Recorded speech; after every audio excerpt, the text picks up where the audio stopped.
Hey guys, welcome back to another fan cam. I'm joined with our guy, Mr. Lee Gunner. What are you Bruv, saying? what was that? What was that we just watched, man? Seriously. Like, you get pumped, you get hyped. Every time I predict a comfortable, resounding victory, we don't win. Maybe I should start predicting losses. Mate, Real it was talk. embarrassing, wasn't it? It was not great. Yeah, the first half an hour, I thought we were sick. Like, quick one-touch decisive football, Odegaard popping the ball between the lines, Saka driving at them, Aubameyang driving at them, Willian driving at them. We looked decent. Xhaka just controlling it, just sitting back, just popping the ball to Thomas Partey. I thought he was superb the first half hour or so. Yeah. We got the goal. Aubameyang, what a goal. Took it quick. Anyone who's played football would know that is not an easy save for a goalkeeper. Even if there's 5 players around, the way he done the step overs and just bang. Yeah, it's not an easy save, especially when that keeper's nearly 8 foot tall. He's a giant, that lad. Yeah. And then after that, Aubameyang had another chance. I think that came off of their centre back, Ben Mee, I think it was, but I don't think he reacted quick enough. And then Saka, I don't know how he missed, bruv. Like that, you'd put your mortgage on that geezer scoring. And it was just like, after that, you're thinking, okay, well, we've had 3 or 4 chances now. We've scored, we've got the goal, we're looking good. But then after that, they were getting more and more into the game. And I think the Saka chance really woke them up. And then Granit Xhaka happened. How many times have we got to say this about Granit Xhaka, bruv? Yeah, and I've seen a lot of people saying about it was Leno's fault. You mentioned possibly Pablo Mari as well, passing it back to Leno to put him in that position. For me, that's Granit Xhaka all day long. Yeah, Leno can see the whole picture, but for me, that's Xhaka. Yeah. That's where I wanted to touch on with you, mate, is to see, like, where does your blame lie? Because it could be 3 positions. It could be Pablo Mari, as we said. It could be, it could be Leno. It could be Xhaka. But I think the awareness for Xhaka is what really let him down. So for me to ask you, where did you see the blame lie? I mean, you just said Xhaka. So, yeah. Xhaka. David Luiz as well. Yeah. I know they obviously split when the goalkeeper does that. But to leave a striker unmarked 5 yards out from goal, what is David Luiz doing? You could blame all 4 of them. Pablo Mari should have just hoofed it. He's given it back to the goalkeeper. The goalkeeper's got the whole picture to look at.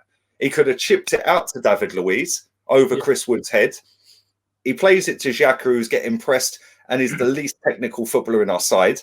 And then Granit Xhaka, for some unknown reason, decides, oh, I know, I'm going to turn into Pirlo today and I'm going to take a touch and then try and chip it over Chris Wood, who's 5 yards out from goal with an open net. Absolutely schoolboy stuff. It was ridiculous. Granit Xhaka is not a footballer. Yeah, no. I've said it for years. He's not a footballer. And 9 times out of 10, he does that outside the box. And he's done it since he's been here. Remember the first season he was here, he got sent off. It shouldn't have been a red, that particular game, but he got sent off for dragging or stamping on tripping the geezer or whatever it was. Yeah, the amount of times he's let the ball run past him and Wolves have gone in and scored. Yeah, against other teams, he's just hoofing it out of play. Nobody near him. He done it the other week against Benfica, I think. Yeah. Granit Xhaka is not a footballer. It's not great. And what I want to say is as well, like, not many of us supported this one, but what was Xhaka doing back in that position?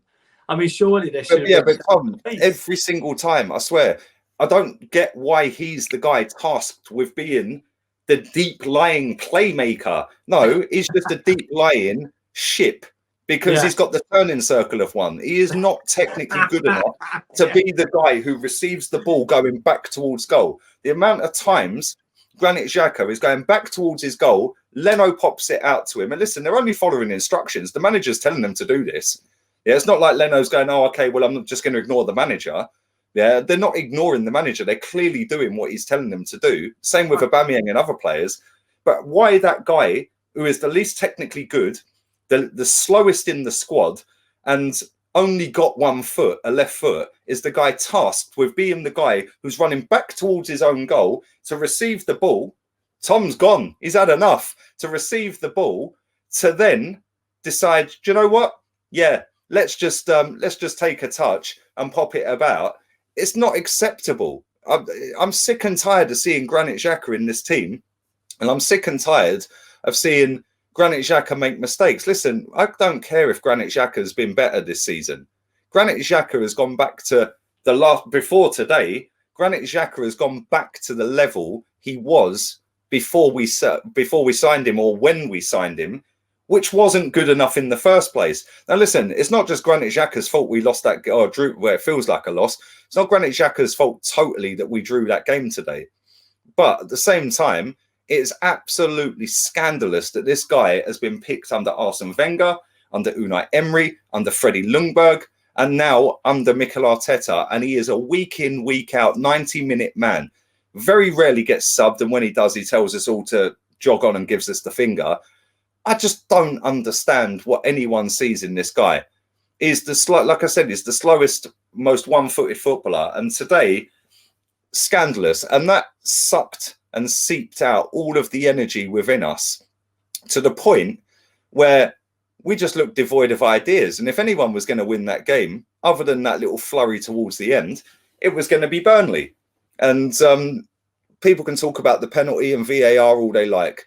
Yes, I suppose it was a penalty, and his arm's out in an unnatural position. We've seen him given all season, so I don't know why that wasn't given.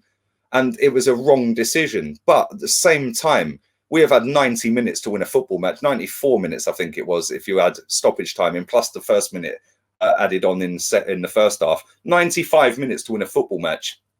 And we have sat there and just let them bully us. Thomas Partey disappeared second half, although I do think he was our best player. Leno, I'd mark him the same. I think Leno should have done better with that. He can see the whole picture. He should know that Granit Xhaka is not the greatest. But at the same time, it's unforgiving. And I'll tell you something now, if we don't win that game over 2 legs against Olympiacos, then he should be sacked, this manager, because same mistakes that we've made under Arsene Wenger, we have made under Emery. Less so with Freddie, because he was only in the job for a few minutes. But this manager has made mistake after mistake after mistake. The one thing I will give him credit for today is putting Thomas Partey back in the team, because if we're going to progress in Europe, we need Thomas Partey. I think that's evident. And second half, he must have told him not to cross the halfway line, because he never crossed it. But it is what it is. We can all sit and cry about it all we like. For me personally, Granit Xhaka, how we keep this guy at this football club and play him for 90 minutes week in, week out is an absolute disgrace. But it is what it is. We move on to Thursday, and fingers crossed this banter club actually put in a shift, put in a performance, and get the points. Tom had enough of listening to me ramble. Thanks very much to everyone who's watched all the fan cams today. Player ratings will be out in a couple of hours, about 7:30. And big up to Tom as well for his match day vibe show. Big up to all of you guys that watch it as well. Make sure you subscribe, like, share. Make sure you follow all of the socials and all of that as well. And make sure you follow at TomNell89 on Instagram. Listen, I'm out of here. I'm going to go and watch some football matches tonight with no stress. My forehead is bigger than Arsenal's future. Laters.